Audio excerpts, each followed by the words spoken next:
Hey, how's it going, everybody? Well, I'm back for another dog's vlog. I know I haven't done one of those in a while. And I'm gonna kind of keep the subject on music this week. Or this time, actually. And I'm here to talk about more or less the venues. I love the underground scene. I love how you can interact with the bands more and you meet a lot of friends. And as you all well know, y'all, I've been down in West Virginia too much. Well, that's how I met my girlfriend who lives down there.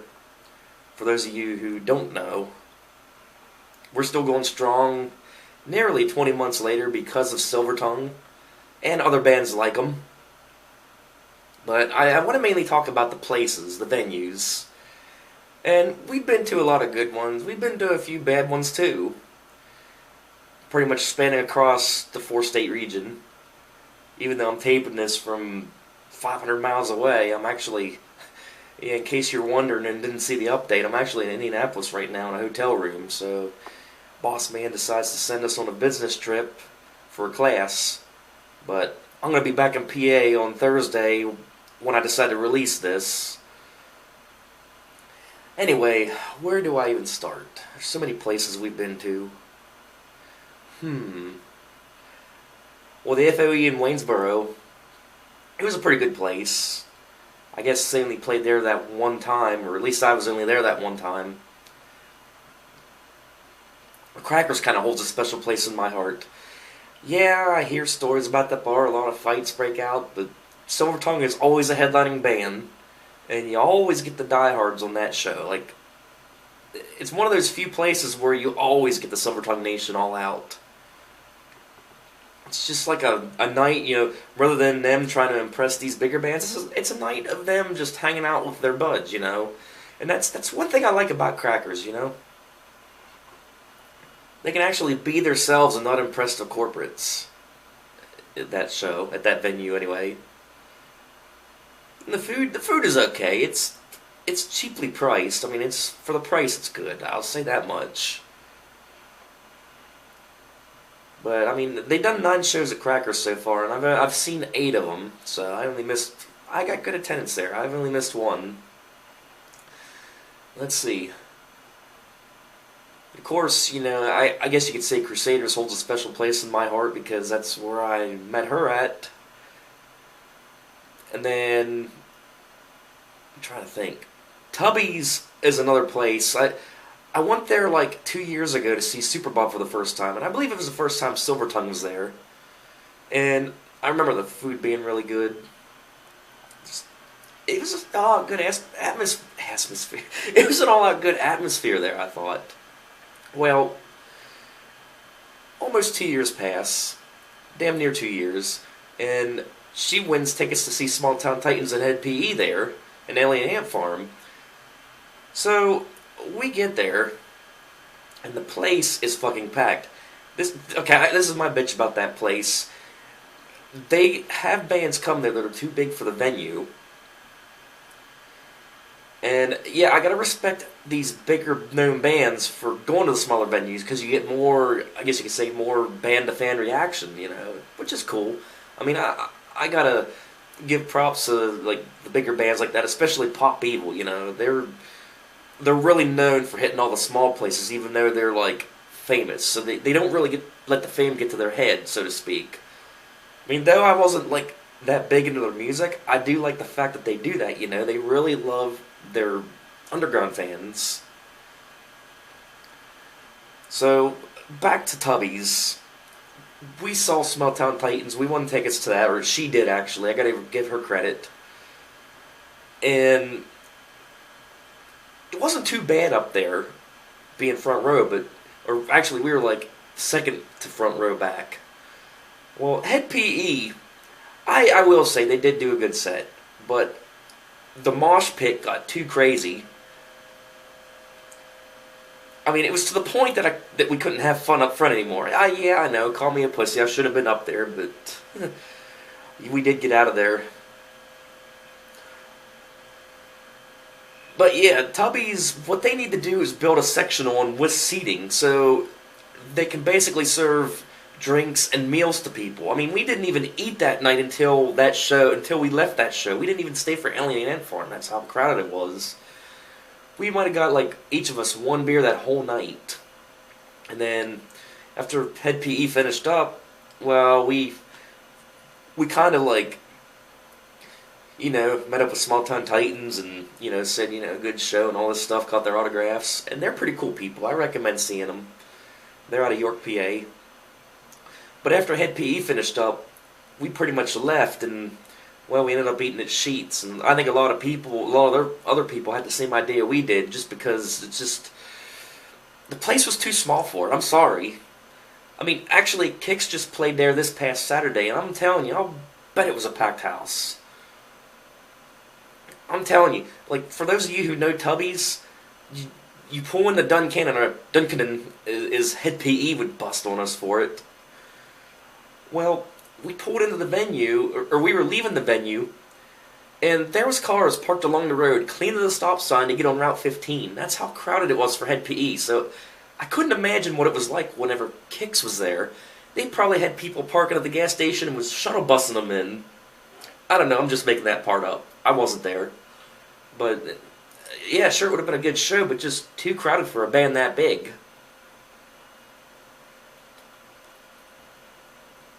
I'm enjoying my Pepsi. I had a couple beers earlier tonight over at this place over here called Scotty's Brew House.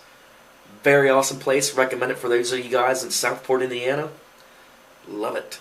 Their wings are to die for. Enough about here.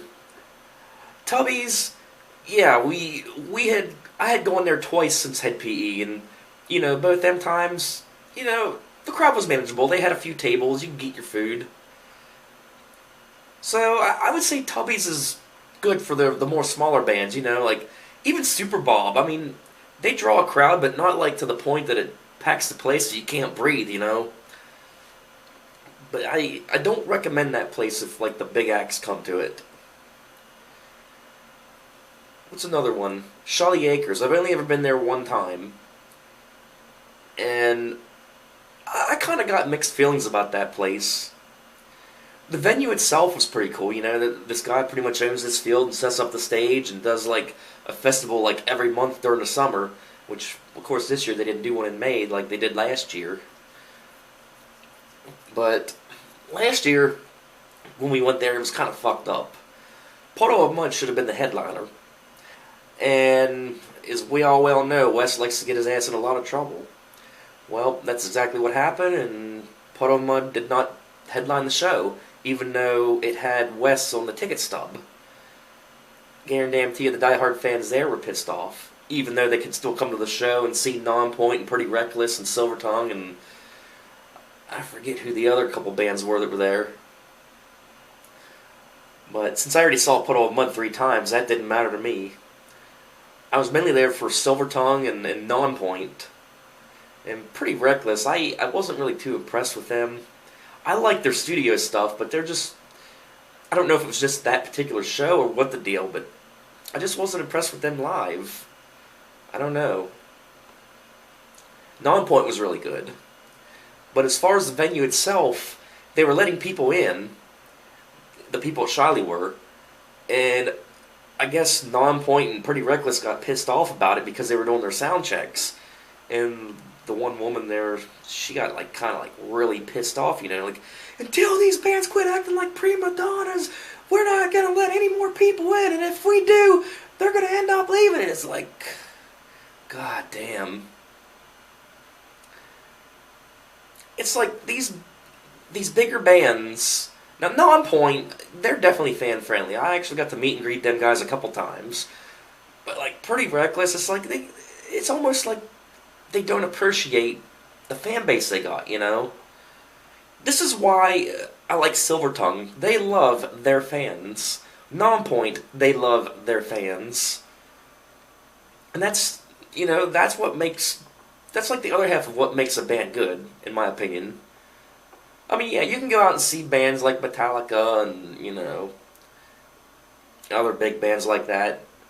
And, yeah, the shows will be good, but it's just not the same, I love seeing just the whole underground scene and just doing the meet and greets. And to me, when a band has to charge $50 or whatever to do a meet and greet, that's bullshit. That just no, I wouldn't pay $50 for a meet and greet on any of them. I'm sorry,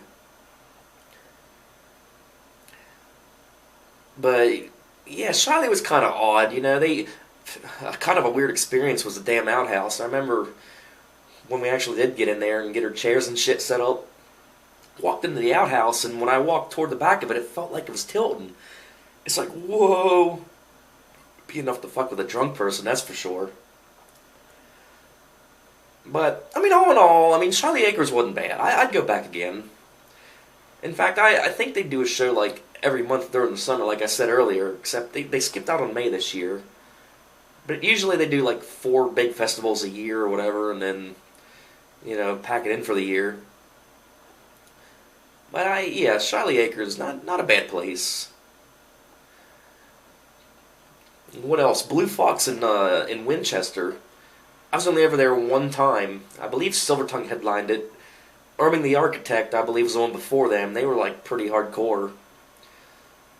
Kind of like a little bit of a clash of genres when you think about it, but I kind of think that place would be a little small for the famous bands too, because I heard that like Buck Cherry played there at one time and packed the house.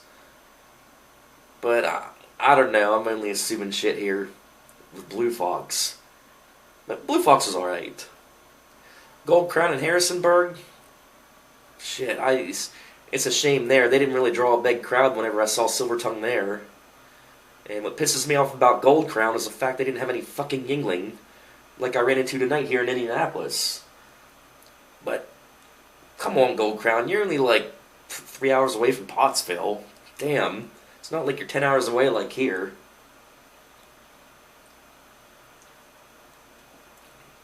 Another place would be Hard Times down in Hagerstown. It's kind of crazy when you roll up to that place. You wouldn't think it'd be in a strip mall, but it is. But yeah, I've been there probably like 4 times. I'd say 3 times in the past. Oh shit, probably 2 months. In fact, that's kind of like back and forth between Hard Times and Tubby's like 3 times this year. Between like 4 showings of Silvertongue and, a couple other bands in there too. Yeah, Like a Storm, they put on a great show there, but I don't care much for the sound guy there. And I kind of noticed the last couple times being there, I noticed like Speed's mic was cutting out, and you probably might have seen it in that set of videos at Hard Times when Silvertongue was there on that Tuesday night. They were opening up for like Non-Point and Otherwise. I kind of noticed his mic cut out. I didn't know if it was the mic itself cutting out or if it was a sound guy, so I wasn't too sure. And then, when Like a Storm got on stage, damn good show. They sounded great. The 3 brothers, they were fucking awesome.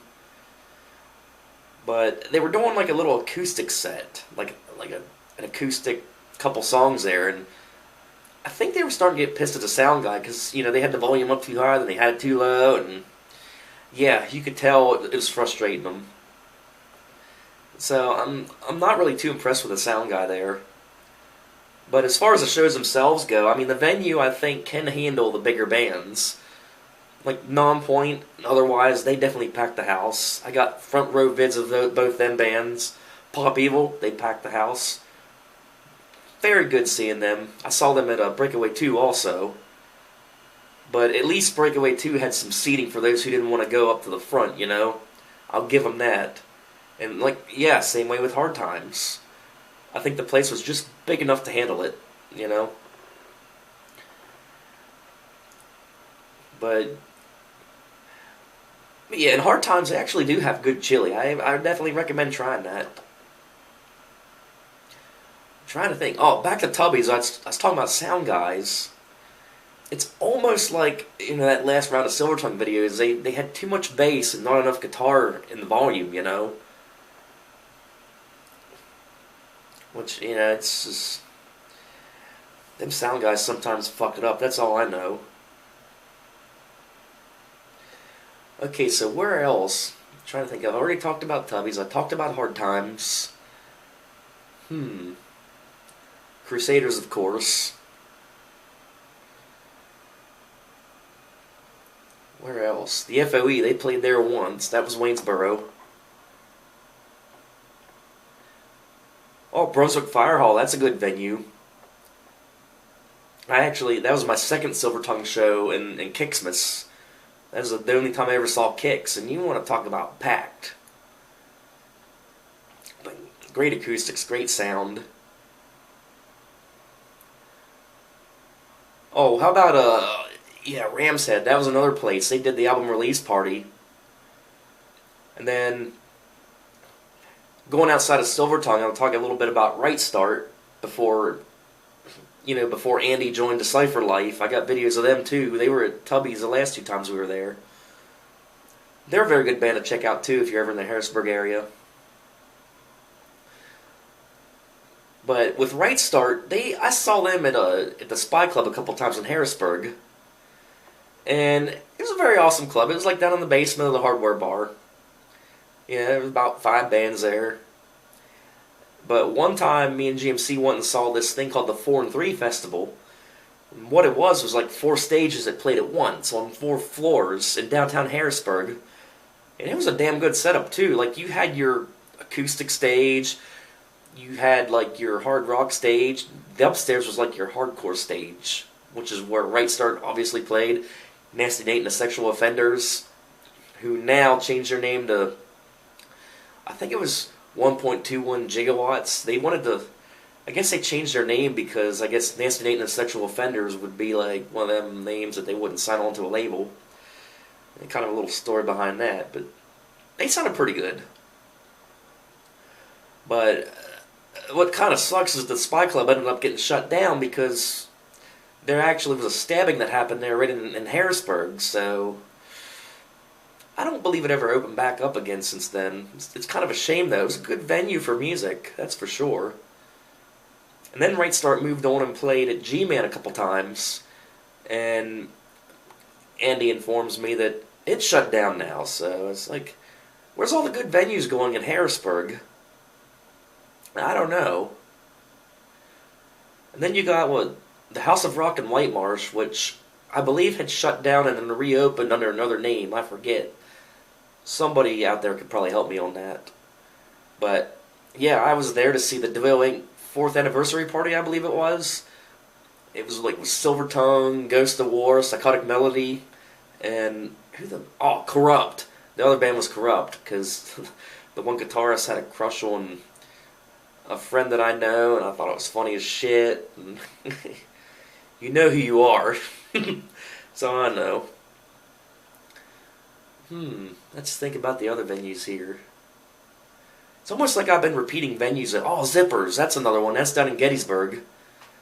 The food, I really didn't have any of it because I ate before then, but the venue was okay. It was just okay. Nothing memorable. I'm trying to think. The Mansion House in Mercersburg.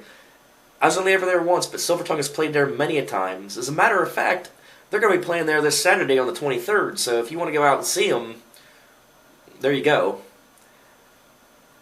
I believe it's $10 admission to get in, but you can correct me if I'm wrong on that. But, yeah, I enjoyed that venue too. And the food's great too, so I definitely recommend it. Now, thinking, where else have we been? I'm sure it's going to come to my mind whenever I stop this video. I know that's always how it goes, you know. It's always how it goes. Oh, that's right, yeah. Hancock. Jimmy Joy's. Yep, I was there for New Year's 2014. They've been doing a show there every New Year's, I believe, for probably the past 3 years, I believe. We went there, and I believe it was the first time I saw Khaleesi's. I actually seen them again at Hard Times and then again at Crackers one night. Very good guys, very cool. I won't forget Jimmy Joy's though. It was like all out party mode, a lot of drunk people. And I'm not going to forget, this one dude behind us was crowd surfing, and he came up right behind us, big dude too.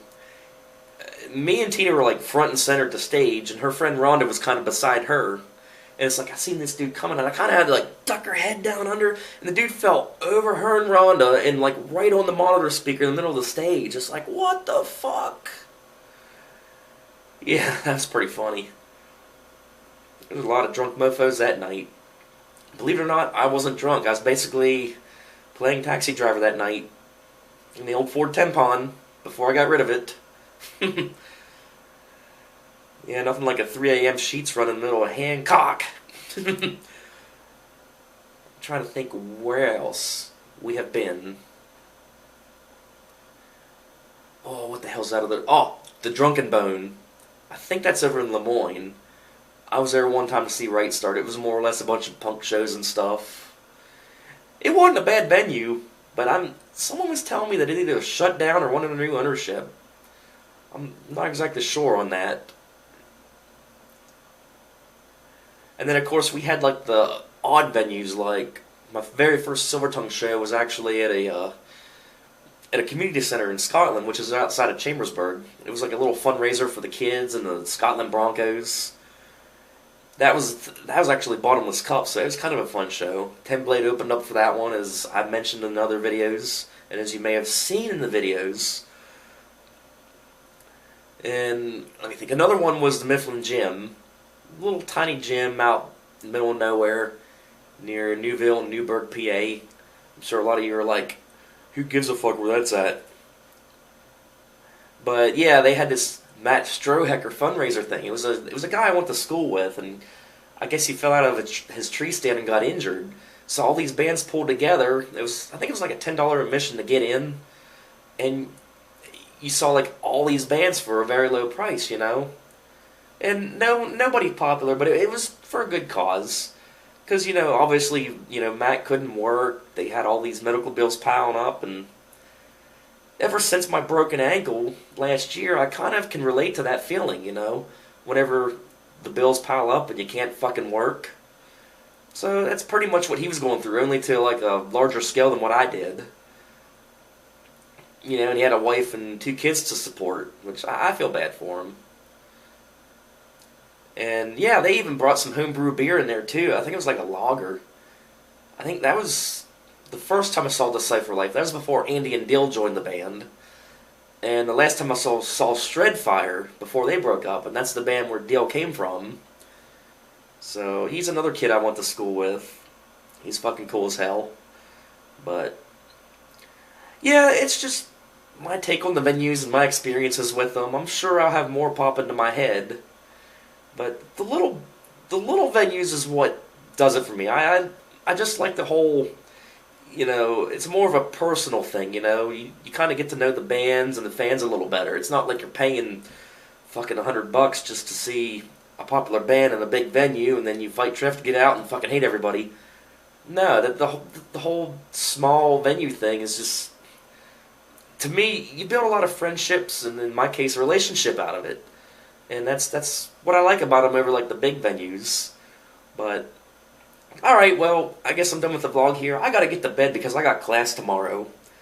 Even though the class will be long done by the time this releases. But alright, so I'll see you later, and I'm signing off from Indianapolis.